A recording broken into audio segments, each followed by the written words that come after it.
Why do you want to serve in public office, and what systematic challenges in your city, country, or region do you hope to address through public leadership? I want to serve in public office because I believe that I have those qualities and the skills, especially as a leader who is dedicated towards serving people in terms of their issues that they are facing, especially in impoverished black communities. So being from Kwalanga, I think one of the things that I want to address and achieve in my country would be the issue of crime and violence, especially among the youth who are doing drugs and resorting to gangsterism because they have a lack of hope and vision for the future. So they don't see themselves outside of gangs of the township.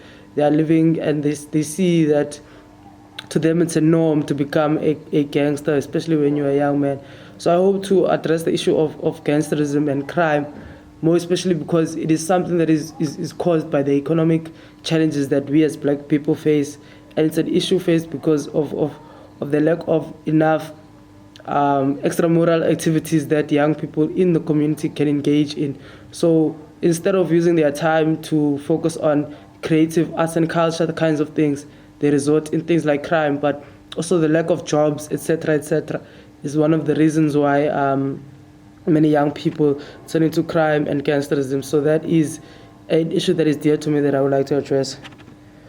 I see my leadership journey in the 3 to 5 years now, probably working more in the Department of Home Affairs, because there I believe there's much work that needs to be done in terms of how they deal with issues that is affecting the most marginalized.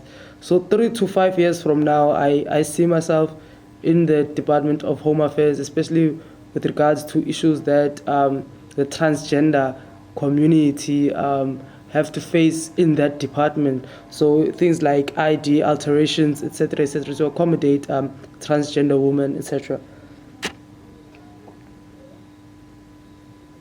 So I think the main issue that most young people face in terms of taking up governmental issues is because most of governmental leaders are people who are old. So like we see in the ANC, for example, majority of MPs and ministers are people very old.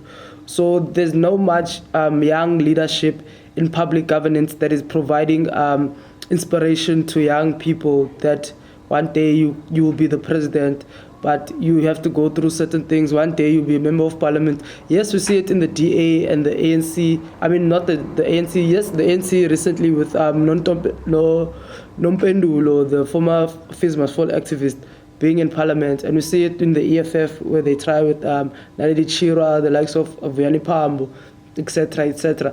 So I think they need more inspiration as to you can become a parliamentarian, you can become a minister of arts, a minister of finance, but there's no that inspiration of young leadership who coming from young people who understand the political dynamics differently from our older generation.